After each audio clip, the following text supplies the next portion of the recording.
Та илүү уруу суугийг хүлээн авсан сонсож байна. За ингээд комент бичсэн гоё үгтэй. За тэгээд лайк дарсан, subscribe дарсан та нартай маш их баярлалаа. Өнөөдрийн минь дугаар ороход бэлэн болсон байна. За ингээд эхэлцгээе. Та хизээ нэгэн цагт нийгмийн гоо сайхны стандартад нийцхийн тулд гадаад төрхөө өөрчлөх дарамтыг мэдэрч байсан уу? Нийгэмд үзэсгэлэнтэй гэж тооцогдох нь хувь хүнд олон давуу талуудыг авчирдаг нь үнэн. Та үүний төлөө биеэ ноцтой эрсдэлд оруулж тэсвэрлэшгүй өвдөлтийг даван туулах, за бүр цаашлаад амьдралынхаа туршид нөлөөлөхөөр биеийнхээ нэг хэсгийг гэмтээхэд ч бэлэн байж чадах уу? Мэдээж таны хариулт бол яасан ч үгүй гэж бодож байна. За гэхдээ нийгэм даяараа уг гоо сайхны стандартад нийцэх гэж биеэ эрэмдэглэдэг байвал яах вэ? Үүнийг хийхээс татгалзах юм бол гэрлэж нөхөрт гарах ямар ч боломжгүй болдог байсан байна. Яг үнэндээ ямар ч сонголт хийх эрх эдгээр эмэгтэйчүүдэд байгаагүй маа. 91 настай P.C. эмээ сэтгүүлчид бол хөлөө гоё хэлбэртэй болгохын тулд түүний хөлийг хэрхэн чанга боож исэн, зовоож байсан аимшигтай аргуудыг үзүүлдэг. За олон жил өнгөрсөн ч хөлийнх нь ясыг хугалж боож байхыг мэдэрсэн тэр аимшигтай өвдөлтүүдийг тэр зовлон хизээч мартаж чадаагүй гэж байна. Үлдсэн бүх амьдралынхаа турш түүний хөл нь бол ер нь өвдсөөр л байсан юм байна. За энэ бүхэн гоо сайхны хэмжүүрт орохын төлөөх зүйл байсан юм. Харин хөл боох энэ уламжилс нь хүн төрлөختний түүхэнд гоо үзэсгэлэнгийн стандартад нийцхийн тулд хийгдэж байсан. За магадгүй хамгийн өвдөлттэй уламжил байж ч магадгүй. P.C. эмээ болон цөөн хэдэн өндөр настай эмэгтэйчүүдийн хувьд энэ уламжлалыг тэдэнд бага наснд нь албадан хийлгсэн байдаг. Гэвч азгүй тэдний амьдралын хугацаанд энэ мод эцэстээ үгүй болж жижиг хөлтэй болохын тулд тэдний туулсан бүх золиос эцэстээ тэднийг олон нийтийн өвдөх сэтгэлгүй шоолох, доромжлуулах бай болгон хувиргасан байна. За энэ эмээ ингэж ярьж байна л да. Аав ээж хоёр минь намайг жоохон охин байхад тийм ээ том хөлтэй эмэгтэйтэй хинч гэрлэхгүй гэж хэлдэг байсан. За тийм учраас хөлийг боосон байна. 94 настай эмээгийн хөл бол ноцтой гажигтай болсон. За хөл боох уламжлалын яг үүсэл нь үнэндээ домгийн шинжтэй байдаг. Энэ уламжлал анх 10 дугаар зуунд эхэлсэн гэж үздэг бөгөөд нэгэн эмэгтэйн санаанаас үүдэлтэй гэж ярьдаг байна. За тухайн үед ордны бүжигчин байсан Яо Нан гэх эмэгтэй өөрийн хөлөө хавирган сарны хэлбэртэй харагдуулах гэж за аль эсвэл адууны туйраа мэт харагдуулах зорилгоор хөлөө маш чангаар боогод бүжгэлдэг байсан байна. Яо Нан бүжигчин төдийгүй эзэн хааны дуртай татвар юм болсон гэж домогт өгүүлдэг. За уг домогт бол яг ингэж бичжээ. 961-ээс 975 оны хооронд Хятадын нэгэн бүс нутгийн захирагч байсан Ли Ю хааны анхаарлыг бүжигчин Яо Нан татсан юм. Учир нь Яо Нан зөвхөн хөлийнхэн хуруун дээр тогтож бүжгэлдэг байсан бөгөөд алтлаг цэцгэн хадгамалтай торгон материалаар уурлаж үнэт чулуугаар чимгэлсэн маш жижигхэн гутал өмсдөг байсан байна. Энэ нь бадам линхуа бүжиг гэж нэрлэгдэх болсон. Энэ түүхээс улбалан ордны бусад эмэгтэйчүүд эсвэл татвар эмсүүд эзэн хаан жижиг хөлтэй эмэгтэйг ямар их таашааж байсныг мэдээд бүжигчин Яо Наны хөлний өвөрмөц хэлбэрийг дуурайж тэд хөлөө боож эхэлжээ.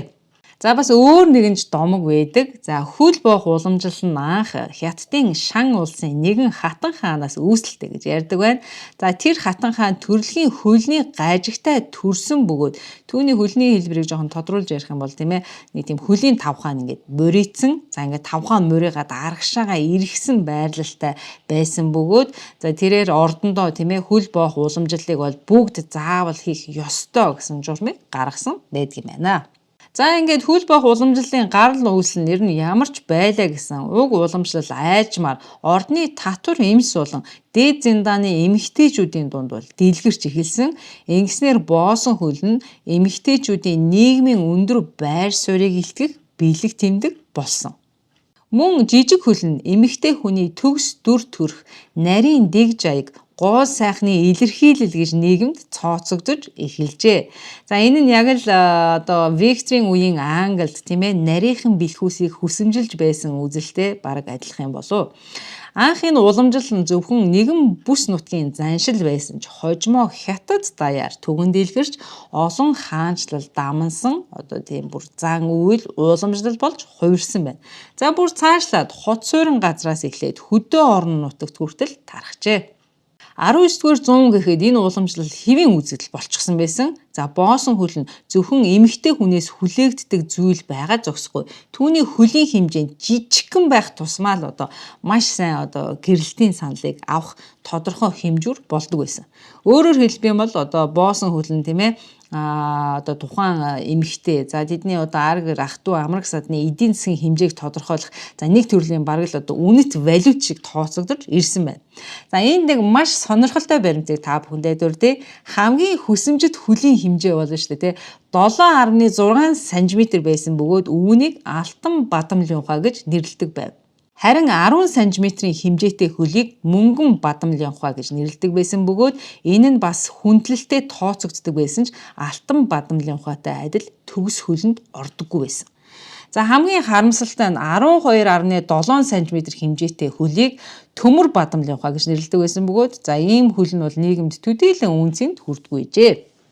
Алтан бадамлын ухаан хэмжээний хөлтөө бүсгүйчүүд хөрөнгө чинээтэй айлд бээр орж за тэдний эдийн засгийн тусламжийн ачаар ар гэрийнхнийхээ болон одоо нийгмийн байр суурийг одоо дээшлүүлэх боломжтой болдог байсан.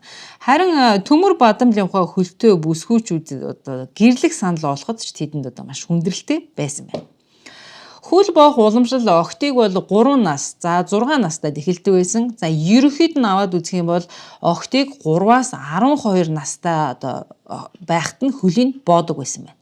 За хөлөө болгуулсан нэгэн эмээ энэ насны талаар ингээд тайлбар хийж байна л да. За яагаад заавал 3-аас 12 настай байхад нь охтын хөлийг боож эхлэх ёстой юм бэ гэж байна.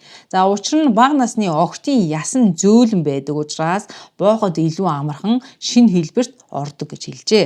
За хэрэв хөл боох үйлдэлийг хэтэрхий оройтож эхлэх юм бол охтын хөл нь аль хэдийн томорч төгс алтан бадамлын ухаан хэмжээтэй буюу 7.6 см хэмжээтэй жижигхэн хөлтэй болж чаддаггүй. Хөл боох уламжлал нь охтыг аавдаа захирагдах, за бүр цаашлаад нөхөртөө захирагдаж тэднийг дагах хүсэлтэй болохыг бэлэгддэг гэж үздэг байна. Эмээгийн охин бол одоо ярьж ин л да хөл боох явцыг тайлбарлахдаа хөлийн эрхий хуруунаас бусад бүх хурууг ингээд тус бүрээр нь арагшин ингээд ултаа шахаж наагаад одоо тулгаад за хөлийн уул руу ингээд тулгаж наасныхаа дараа маш чанга боодог байсан. За энэ нь бүр түүний ээжэд ингээ бүхэл амьдралынхаа туршид үргэлжилсэн хөлний өвдөлтийг авчирсан гэжээ.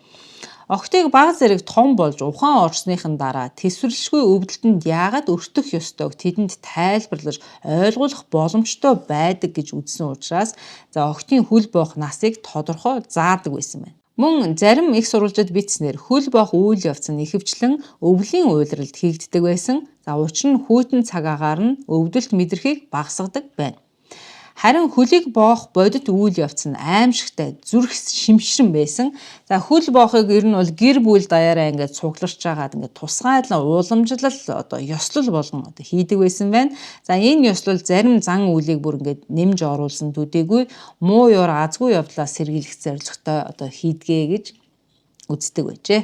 За охтын хөлийг яг яаж боодог байсан бэ гэхээр за эхлээд тэдний хөлийг тусгай ургамлын хандтай халуун усанд хэсэг дүүрэн дараа нь хөлийн хуруунуудын хумсыг нь аваад за хөлийг ингээд тосолж байгаад ингээд хөлийг ээлж массаж хийж байгаад эхлээд хөлийн одоо эрхий хуруунаас бусад дөрвөн хурууг хүчээр арагшин нугалж за ингээд зарим үед ингээд ясанч хугардаг байсан гэдэг. Ингээд нугалж байгаад за яг тэр нугарсан хуруунуудыг даавуугаар одоо маш чанга ороож бооно. За дараа нь гурвалжин хэлбэртэй болгохын тулд хөлний нум хэсгээр нь дотгош нь хумж хөдлийг одоо хүчээр нугална. За ингээд дахиад 2 дахь боолтыг хийдэг бөгөөд за энэ боолт хийдэг даав нь ойролцоогоор 3 метрийн урттай туузан хэлбэртэй даав байсан. За ингээд охтны хөлийг бооно. За энэ үед мэдээж охидын хөлний яс нь хугарч тэд маш аимшигтай өвдөлтийг мэдэрдэг байсан. Үүний үр дүнд хөл дундуураа яг нэг нугларсан мэт харагдана. За ерөнхийдөө гурвалжин хэлбэртэй харагддаг байсан байна. Боолт хийснээр хөлийн хуруунууд хүссэн байрлалдаа орж хөвшгээс гадна охидын хөлний өсөлт тэр даруй зогсож эхэлдэг байна. Энэ нэмээ 7 настайгаас эхлэн хөлөө боолгуулсан өдөр бүр боох уламжлалыг хийх ёстой байсан. Хэрвээ биелүүлэхгүй байх юм бол өвдөлтөөс айгаад зүхтах ч юм уу би хөлөө боолгуулахгүй гэх юм бол аав ээж нь түүнийг зодддог байсан байна. Миний хөлийн бүх хуруу хугарсан байсан. Ийм байхад яаж өвдөлт мэдрэхгүй байх вүлээ? Хөлийг минь дахин боож хүссэн жижиг хэмжээнд хүртэл чанга барьж боосоор л байсан. Тийм их өвдөж байсан болохоор би бүр явж чадахгүй болсон юм гэсэн байна. Таны хөл маш их өвдөж байсан уу гэхэд маш их өвдөж байсан. Бүр шатаж байгаа мэт халуун орогдог байсан тул би гадаа гараад цасан дээр хөлөө тавьдаг байсан гэсэн байна.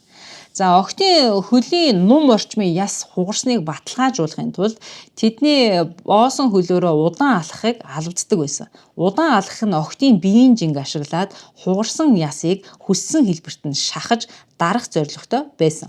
Хөлийнхэн боолтыг 2 хоног дутамд тайлж цэвэрлэх шаардлагатай байсан бөгөөд үүнийг хийхгүй бол цуснд эсвэл шарханд халдвар орж өвдөлтийг улам нэмэгдүүлдэг байжээ. Зарим их сурвалжийн хэлснээр хөлийн хумс дотгош уургаж халдвар орсон тохиолдолд хумсыг махнаас нь хуулж авах шаардлагатай болдог байсан байна. Ямар амар мэдрэмж вэ. За хөлийн эрхийн хуруунаас бусад 4 хурууг нь хугалж, уултай тулгаж, нааснаас болж, шархалж, халдвар орох эрсдэл бүр өвчл үүсгэж уламд ордуулдаг байсан байна. За бүр энэ дээр бол би бүр орчуулах үедээ бүр хөлийнхэн хурууг нь хугалсан гэхийг бүр гайхаад бүр яг юм багтана гэсэн чинь бүр яг байлаа шүү. Яг хөлийнхэн хуруунд энэ бүр хуглаад хүчээр дардаг. За тэгээд тэр хооронд бол зарим тэр охтуудын хөлний ясанд хугардаг байсан ба. За хэрв боосон хөл нь бадамлын ухаан гурвалжин хэлбэрээс илүү гарсан ямар нэгэн арьс ч юм уу хумс ч юм уу байх юм бол түүнийг хутгаар тайрж авах, за эсвэл ялзруулж өөрийг нь унах хүртэл нь арга хэмжээ авдаг байсан байна. Үнэхээр аимшигтай. Заримдаа хөл боохс нь тухайн охиныг саажилтанд хүргэдэг. За бүр идэхгүй өрөвсөлт өвчин хүртэл хүргэдэг байсан байна. Маш ховор тохиолдолд охтууд энэ өрөвслөө даахгүй, энэ өвдөлтөө даахгүй ингээд амиа алдаж байжээ. Хөл боох үйл явц нь 2-3 жилийн турш үргэлжилсний эцэст нэг дуустдаг байна. За эцсийн үр дүнд бол хугарсан хуруунууд болон улны хоорондын нийлсэн тэр нарийнхан зайд зоосон мөнгө шахагдах хэмжээнд л нарийн зай үүссэн байх хэрэгтэй байдаг гинэ. За үүний эцсийн үр дүн бол ерөөсөө л хамгийн хүсэмжит алтан бадамлын ухаа буюу 7.6 см-ийн хэмжээтэй хөлтөө болох явдал юм. Дараа нь охид шинэ хэлбэртэй хөлөөрөө алхаж сурах хэрэгтэй болсон бөгөөд энэ нь бүр тэсвэрлшгүй өвдөлтийг тэдэнд мэдрүүлдэг байжээ.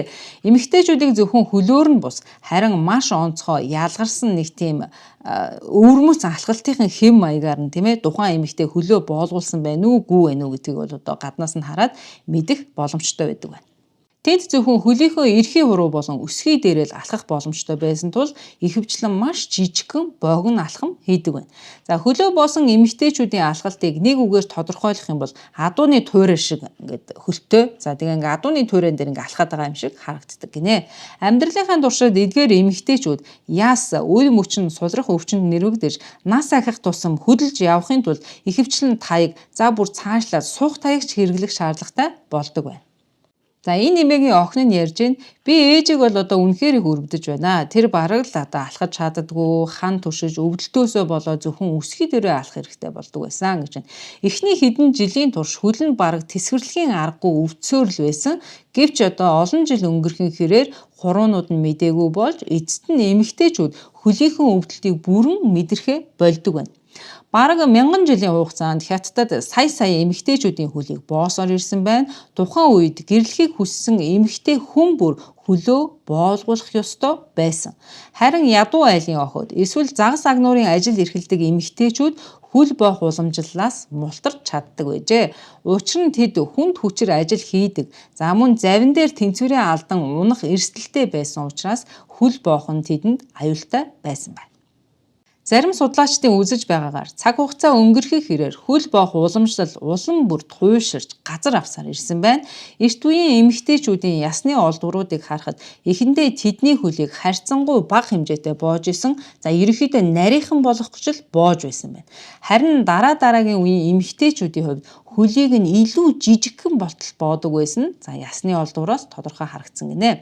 Түүхчдийн дунд хөл боох уламжлал нь эмэгтэйчүүдийн дунд яагаад урт удаан хугацаанд өндөр нийгмийн статус үн цэнтэй байсан талаарх бол маргаан байдаг. За зарим түүхчдийн үзэж буугаар анх хөл боосон гол шалтгаануудын нэг нь эрчүүд жижиг хөлтэй эмэгтэйг таашаадаг байсан. Мөн эмэгтэй хүний жижиг хөлний талаар эрчүүдийн эротик хүсэл сонирхол байсан гэж үздэг байна. Нөгөө талаараа олон түүхчид хөл боох уламжлалыг олон нарийн хүчин зүйлсийн нийлбэрийн үр дүнд бий болсон гэж үздэг. Мөн үүнтэй холбоотойгоор таныг гайхшруулж магадгүй нэгэн санаа байгаа юм. Энэ юу вэ гэхээр тухайн цагт алтан бадамлын ухаан хэмжээний хөлтэй эмэгтэйг хамгийн секси эмэгтэй гэж үздэг байсан явдал юм. Үнэхээр сони. Чин гүрний үеийн нэгэн ном байдаг бөгөөд за энэ номонд бол хөл боосон эмэгтэйн тухай 48 зүйлийг жагсаан бичсэн байдаг. За нэг жишээ татъя. Хөлөө боолгуулсан эмэгтэй хүний хүүхэд төрүүлэх чадвар нэмэгддэг гэж үздэг байсан байна. За учир нь хөлийг боох нь цусны эргэлтийг хөлнөөс дээш нь гуй ташаа болон эмэгтэй хүний умаа руу чиглүүлдэг. За ингэснээр эмэгтэй хүн маш хурдан жирэмсэн болж хүүхэд төрүүлэх чадвар нь нэмэгддэг гэж бичсэн байна. Хөл боох уламжлал ийм удаан хугацаанд үргэлжилсэн талаар хэд хэдэн сонирхолтой онол байна. Боосон хөл нь эмэгтэйчүүдийн хөдөлгөөнд маш их саад учруулдаг байсан. Зарим түүхчдийн үзэж байгаагаар хөл боох уламжлал нь зөвхөн сайн гэрлэлтийг баталгаажуулахад зориулагдаагүй. Мөн эмэгтэйчүүдийг гэрээсээ хол явах боломжийг хязгаарлах нэг төрлийн арга байсан гэж үздэг. За энэ онолын дагуу эхнэр хүнийг зөвхөн нөхөртөө үнэнч байлгахын тулд дээрэс нь эмэгтэйчүүдийг эрчүүдээс илүү их хамааралтай болгохын тулд байсан гэж үзсэн юм.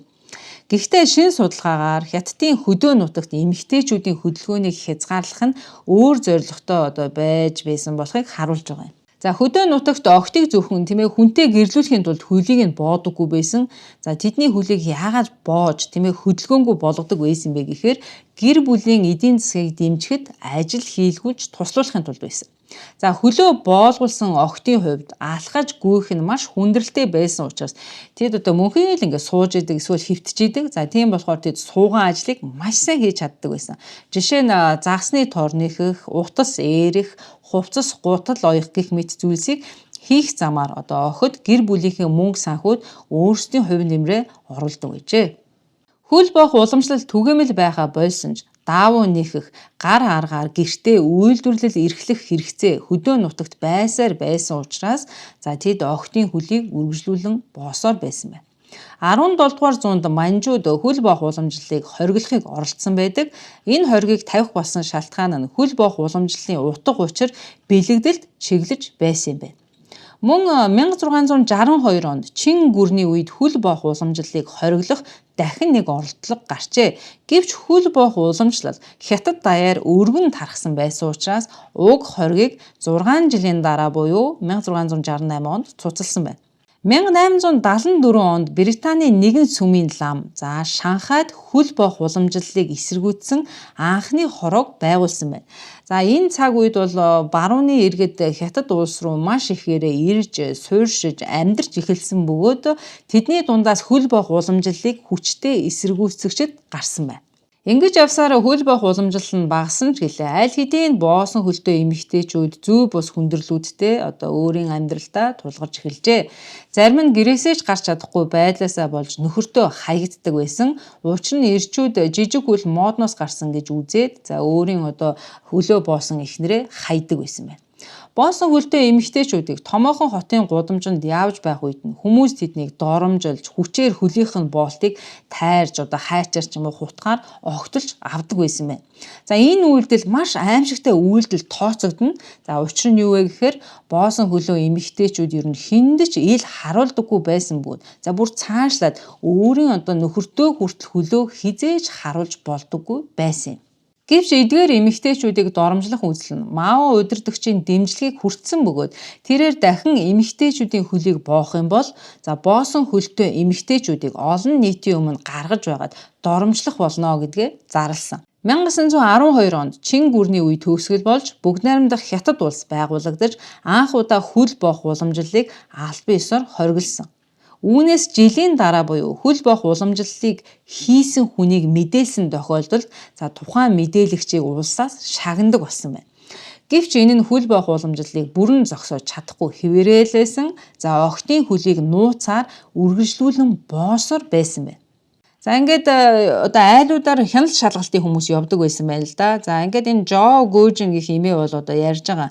За Мао даргын үед ингээд хөл боохыг бол хоригдсан байсан. За гисэн ч одоо миний ээж ингээд миний хөлийг бол ингээд боосон байсан.